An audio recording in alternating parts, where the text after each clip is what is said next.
Welcome to the Celebrity Estates Wills of the Rich and Famous podcast. In this podcast, we break down high-profile celebrity estate planning cases for advisors and their clients. Most celebrity estate catastrophes are based on the same issues that everyday people face, just with the volume turned up. Our goal is to identify and extract the individual estate planning issues that lie at the heart of each story. We then discuss what advisors should expect and how to avoid common pitfalls. Hosted by WealthManagement.com Senior Editor David.lenok. So the subject of today's episode is beloved game show host Bob Barker. A member of the Rosebud Sioux tribe, Barker quite literally went off the reservation, in this case the Rosebud Sioux Indian Reservation in Washington State, to pursue a career in broadcasting in 1950. After a successful 6-year stint as the host of his own radio show, Barker scored his first game show gig as the host of Truth or Consequences in 1956, a job that he held for over 25 years. However, it was in 1972 that he ultimately took the job for which the majority of our listeners will know him, host of the freshly revived at the time, The Price is Right.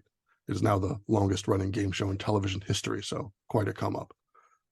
He held that post for 35 years before retiring in 2007. Barker was a vegetarian and an outspoken advocate for animal rights. In 1982, he started signing off episodes of The Price is Right with the now famous line, "This is Bob Barker, reminded you to help control the pet population, have your pets spayed or neutered." He also put his money where his mouth was, donating tens of millions of dollars to pro-animal rights causes, including founding the DJ&T Foundation, named after his mother, which contributed millions more to animal neutering programs and funded rescue and park facilities across the country. Now, Bob Barker sadly passed away after a lengthy struggle with Alzheimer's in August of this year at age 99. He left behind a partner of 40 years, Nancy Burnett, but he had no children. Shortly after Barker's death, his publicist, Roger Neal, announced that the bulk of his estate would be donated and split between 40 animal right and military charities. According to Neal, Bob's love for animals and to rescue animals and to make sure that animals were not harmed on the sets of movies and television shows in Hollywood, to make sure that animals could live their life in peace and be well taken care of in animal sanctuaries. That was his mission in life. So, David, almost clients won't really be able to engage in philanthropy on the same scale as Bob Barker did. They can, nonetheless, still leave strong charitable legacies. What do you do when faced with a philanthropically inclined client who perhaps doesn't know where to begin? Well, I ask them where their interests are. Usually they have a sense of the charities they want to support. They're often the charities they've been supporting. And so there's not a whole lot of open issues there. They usually have a strong sense of where they want to give their funds already, as Bob Barker did. When they come in, I think, even if they have an idea of what their sort of goals are, I think there is still a bit of a gap, right, between, well, I want to give my money to charity, and then the actual process of giving that money to charity. So, what do you do in sort of that terms of guidance, and where do you sort of begin with them?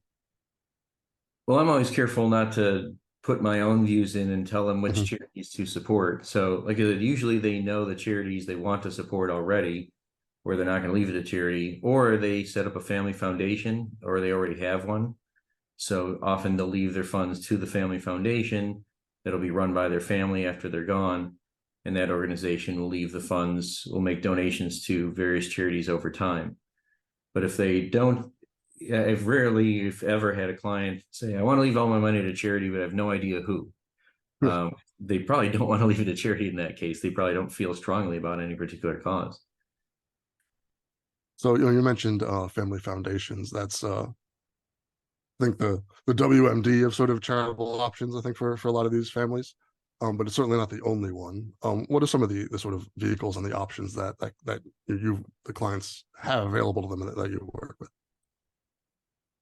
So there's outright gifts to the charities they know and like. And by the way, there's some firms that I've referred clients to that help people explore their charitable interests. So I want to help education, or I want to help the environment. And there's some companies that will help them find, well, what are the charities that are doing the type of work they're seeking? So that's not what work that I do as their lawyer, but I can put them in those hands. But for the families that want to leave it to their family or others to dole out over time, as I mentioned, there's the family foundation. They'll have to set that up. They'll need to select the board, how the board will be selected going forward, if there will be any limitations on who they can give to or the types of causes. And there's also donor advised funds, which is sort of an off-the-shelf family foundation. So there's many organizations that run a donor advised fund where there's no legal work involved on the client's part. They just give it to or leave it to this fund. It can have a name if they want to give it one. And then their family members can be the so-called advisors. And as advisors, they can recommend grants to other charities over time. So a much simpler approach than setting up a family foundation. So what sort of clients, you sort of mentioned three options there, right? Your sort of direct gifting, your foundation, and then your DAF. And what's the profile of clients that you would try to put into each? Is it just sort of based on wealth level, or is it based more on temperament? I think as far as the amounts, if they're not very, very large amounts, I would tell the client, what are the charities you want to support, and let's help find them, and let's put you in the hands of someone who can help you find them. If we're getting to larger amounts, donor advised funds, there's some very, very large ones. There's some in the hundreds of millions of dollars. So it's not to say that if you're giving more than, say, $10 million, you should not have a donor advised fund and you should have a family foundation. Just depends what the client wants to do. The donor advised fund, if all you're doing is looking to write checks to charities, which is a perfectly charitable thing to do, then a donor advised fund will suit them just fine. If they want to do more activities, or some people like having the name on the door, so to speak, of the Jones Family Foundation, and they want their kids to have a more vested interest in actually being on a board, not just you're an advisor for this donor advised fund run by some other charity, then they lean towards the foundation. If they want to get their hands dirty, so to speak, and create a scholarship program or get more involved in research, not just cutting checks to other charities, that's where a foundation is going to come into play. But I've had many clients that set up foundations and years later they find they weren't really using them for these other purposes and transfer the funds to a donor advised fund and shut down their foundation. Yeah, they were just kind of paying the overhead for no reason. Pardon? I said they were just kind of paying all that overhead for no reason. Yes. Sort of Yes. I mean, there's annual filings with the annual foundation. There's minimum distributions that have to be paid. There's actually, they're tax exempt, income tax exempt, but there's a 1% to 2% annual excise tax on the investment income. So they're not free, but neither is a donor advised fund. Donor advised funds have fees, but they're usually very, very low. Mm-hmm. So, you mentioned the kids in your last answer, and I think that's, as always, a giant aspect of any estate plan, right? The kids. In this case, sort of, we're talking about giving money away to charity. Somewhat obviously, if we're giving it to charity, we're not giving it to the kids. What are some of the issues that can arise there, and sort of what are some techniques we can maybe do to try to head off any sort of issues with maybe the kids aren't necessarily getting as much as they expected? So it depends on the scale. If it's one thing, if the family has millions of dollars and they left $100,000 to charity, I don't think anyone's going to get all ruffled feathers over that. But if there's a significant percentage of the assets going to charity, it's something they might want to communicate with their kids, let them know that ahead of time for their own planning, for their own expectations. It also heads off any arguments. Oh, someone else convinced them to do this. No, they told you about it. You had a conversation about it. If you had any reservations about it, you probably raised them at that time. So it serves both of those purposes, setting expectations, heading off potential battles if there were to be one. But I have many clients that, take Bob Barker. He was 99. If he had kids, they probably would have been 70, 75 by now. Mm-hmm. The point of leaving them money at that stage of their life, he either took care of them during his life or he didn't. But he did whatever he's going to do. His goals for his kids financially were probably already met if he had any kids, I should say. And so I do find clients in that stage, hey, I already took care of my kids. The rest can now go to charity. Another thing I've told many clients is to consider the incremental benefit to leaving assets to kids. If you leave them, obviously this is in larger estates, but an extra $1 million. The kids have already inherited $10 million apiece, or pick your number. and we can leave another $1 million to them. And after estate taxes, and after dividing it by the 3 kids, if that's how many there are, it might mean $150,000, $160,000 a piece, or we can leave $1 million to charity. And when you look at it that way, the incremental benefit of $160,000 per child who just inherited 10 million is not, it's de minimis. And so many clients have thought of it that way and then said, yeah, let's send some money over to charity, and no one's going to get all upset about that piece. Very interesting. It was always fun to remember when a lot of these estate planning sort of problems, that because we're always talking about the kids and the heirs and the next generation, that a lot of times the next generation has their own grandkids, and so these kids we're talking about are, like you said, 70 or 50, or like they're very much adults. That's right. I do tell clients, is everyone truly taken care of? Are there other family members, siblings, other relatives you want to take care of? Not trying to dissuade them from charity, but look at the whole picture, especially if your kids are already taken care of, so to speak. You mentioned some of the tax math that gets involved here. Let's unpack that a little bit, if you don't mind. What are some of the tax implications of leaving money to charity, or not leaving money to charity, as the case may be? So leaving money at death to charity has only a benefit to those who would otherwise pay estate tax. If you're under the exemption for estate tax, which for federal tax purposes is currently 12.92 million. So anything under that, there won't be any tax no matter where it goes. But if you're subject to the estate tax because your assets are over that amount, then anything you leave to charity is not subject to tax. So unlimited charitable deduction. So there's a tax benefit from that.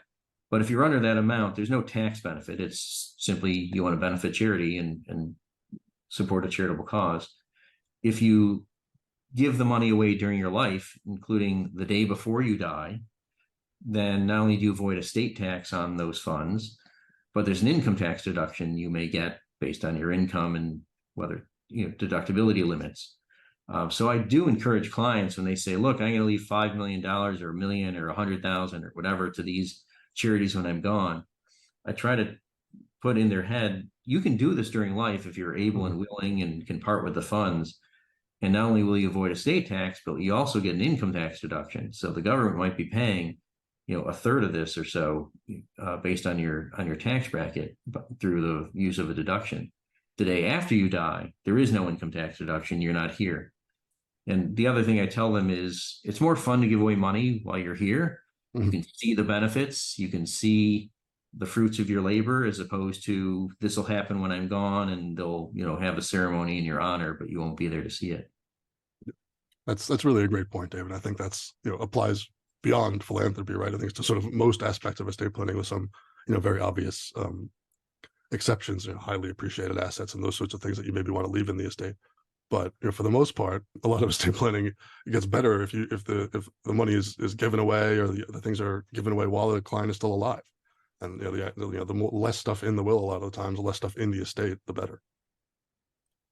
That's exactly right. And just like I mentioned before, if someone died at age 99 and the kids are 75, they could have used that money 20, 30, 40 years ago, much more so than they could use it when they're 75. I know a lot of, just staying on the tax aspect here, a lot of the rules surrounding charitable deductions changed pretty drastically during the Trump administration. A lot of those rules, are set to sunset pretty soon. Is there anything, does that have any effects in the charitable space going forward that you anticipate, or is it sort of what sunsetting is not super impactful on philanthropy? I don't see that affecting much at all. My clients, at least, they're either charitable or not. If they're often looking for lifetime income tax deductions, but everyone knows no one ever made money giving money away. Yes, you give $100 away, you get a deduction, but it's far less than the 100 you parted with. They're either charitable, they want to give it away, the deduction is icing on the cake, or they're not. And if it's a few percent higher, a few percent lower, I don't think that's going to change their mind. I think that's one of the great sort of misconceptions sort of lay people have about when high net worth individuals give to charity, tying into what you said before also, is that it's all this tax play. And it's a very cynical look at it. And it's like, the reality is that for the most part, the taxes have very little to do with it until you get to sort of very high end, like you said, but it's basically $13 million a person with portability. So $26 million per family before a lot of the stuff, starts to matter in your estate. So the number of people who are making, philanthropic gestures for purely tax purposes is not exactly a big driver. That's right. And I sit on the advisory boards of some charitable organizations. The vast majority of their gifts and bequests are people that are well under those estate tax exemptions. They're getting the $1,000 gift, the $10,000 gift, the $100 gift. Yes, they get the multi-million-dollar gift every once in a while, but the vast majority of people are giving not out of taxes, but because they want to support the cause. So in terms of gift amounts, this is always something that interests me, because I guess it's so unique for each case. But do you have any heuristics or any sort of, what are you looking at working with a client in terms of determining, they say, I want to give a lot to this charity, in terms of like what their total estate is? How do you help them figure out what a lot actually is, or what a little actually is? I usually put that back to them. So what do you mean by a lot? What are you thinking of? A lot means different things to different people. And it's like you said, it depends on what their net worth is. Someone worth $100 million, $100,000 isn't a lot. They would not call that a lot. They would probably say 5 million is a lot, 10 million is a lot. Something that's going to actually make a real dent in their net worth, not necessarily their lifestyle, but their net worth. I always ask them, what are you thinking, first of all? And then let's work with your financial advisor. Let's make sure you're not putting yourself or any other of your goals in jeopardy. Suddenly you don't have enough money for some reason. And what's the timing of this? Is this during your life? Is it a death? Is it over time? But it's mostly, what is it that you want to do? And also, what are you trying to accomplish with this money? If there's we want to build a wing on the hospital, well, what's that going to cost? And are you going to pay the whole thing? So it's working with their financial advisor and their CPA. What do they want? What do they want to do? What are they able to do without risking their financial position and their security, I should say, and then figure out what's the timing. Then often when they're giving these large gifts, usually not just mailing a check for millions of dollars and they open the envelope, though that does happen once in a while. Just throw it in one of those blue mailboxes on the street. Like, exactly. They're usually contacting them, letting them know, and discussing it. What will this be used for? If they have anything they want to use it for. Most charities would love just for general purposes. They can use it for operations. A lot of donors want to give to build things, to buy things. But if you ask charities, they need money just to keep the lights on, just to run things. And that's not a bad thing. That's doing their charitable activities. But so clients have other views. Sometimes they want their name on it, sometimes they don't. So contacting the charities, working these things out, the timing, and making sure that they've got enough to cover themselves. Yeah, and that's a really wonderful point, right? That you kind of forget that the charity is a third party that can be very involved here, and they don't necessarily just have to sit there like, waiting with bated breath for you to throw, whatever cash, scraps fall off of your table for them to grab. Like they have, departments and people whose entire jobs is to help clients sort of figure out what to give and how they can help and what sort of legacy they want to leave. That's right. And if you don't contact them, I've had clients say, I want to leave money to this charity and they should use it for these purposes. Well, maybe the charity doesn't want to use it for those purposes. And that can be a real issue if you put in your will and you've died. And, they can decline it. They don't have to take it. They don't need to be restricted by your rules just because you set them if they don't want to follow those rules. So you really need to contact a charity, work things out. They may steer you in another direction. They may say, oh, we have this new initiative that may be of interest. So it's beneficial all around. That one always cracks me up. You see it a lot of times with donations of art, where maybe the art collector really has a high opinion of their collection and they want to leave it to a museum, but they don't actually talk to the museum. And then the museum's like, we don't want any of this crap.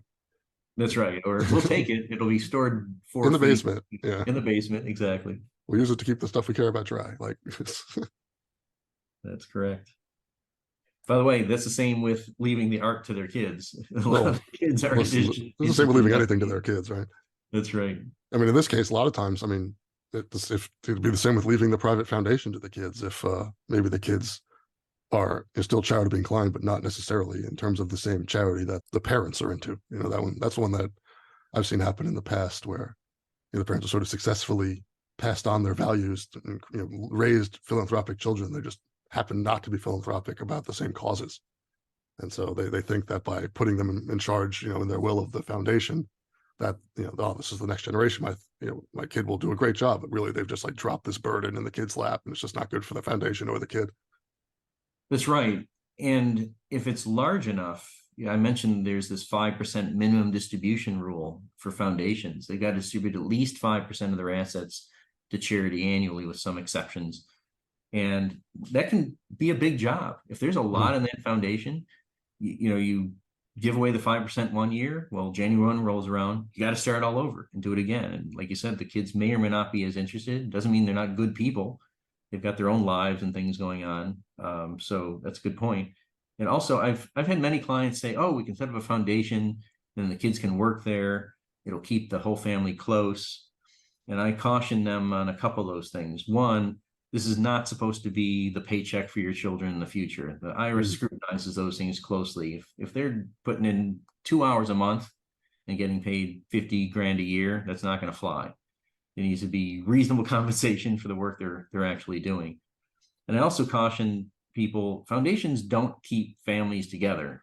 Families getting along keeps families together. It's something they would get together to discuss. And when you go down one generation to the siblings that grew up in the same home, it probably works pretty well.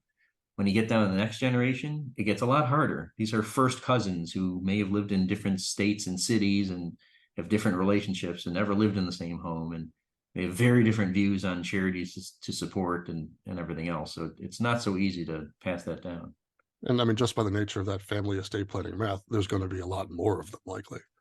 That's right. Would be just, because as you go down a family tree, obviously the roots spread out. Generally, they don't retract. So you're dealing with more distant cousins and more of them. Correct. So, Dave, that's about all the questions I have for you today. I'm going to put you on the spot here sort of at the end and just say, if you had sort of one or two main sort of concepts about, guiding philanthropically inclined clients that, you think are sort of like guiding lights in this area, what would those be? It would be, if you're going to make a large gift that will significantly reduce what your family members are going to inherit, think about it. They can make sure it's what you want, that they have enough in your view. And I'd recommend communicating it. This is our family plan. We're going to leave the bulk of our assets to you or not. This is what we plan to do. Here's why. Get their input. You don't have to take it. You can still make your own decision. But I'd communicate that if it's a big amount that can really affect people, especially if they've had some sort of expectations, whether fairly set or not. Sometimes clients convey, oh yeah, you're going to get all of this, and then suddenly you pull the rug out from under them. It's not that fair. So I'd communicate that, have that discussion with them.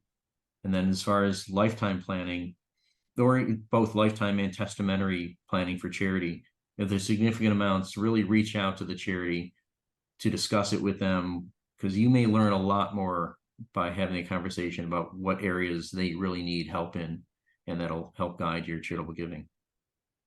Yeah, I think those are really wonderful points, David. And especially, a lot of people from the outside look at estate planning as this sort of like bloodless, transactional, like, oh, here's the math. Whereas a lot of the fights happen, the element of surprise plays a larger role than we care to admit in a lot of estate planning conflicts, where just a little bit of preparing people for what they are or not going to get during their life can really head off a lot of things and keep a lot of our baser emotions in check, rather than opening up that what they expect to be a present on Christmas Day in a way, and then there's just nothing in there. That's right. You wanted the big toy and you got the socks. So we're all out of time. I'd like to thank David Handler for being a fantastic guest. Thank you for coming on, David. You're welcome. Thanks for having me. And for all the listeners, I'll see you, or I guess you'll hear me, on the next episode of Celebrity Estates, Wills of the Rich and Famous. Thank you for listening to the Celebrity Estates Wills of the Rich and Famous podcast. Click the subscribe button below to become notified when new episodes become available. The information covered and posted represents the views and opinions of the guest and does not necessarily represent the views or opinions of WealthManagement.com. The content has been made available for informational and educational purposes only. The content is not intended to be a substitute for professional investing advice. Always seek the advice of your financial advisor or other qualified financial service provider with any questions you may have regarding your investment planning.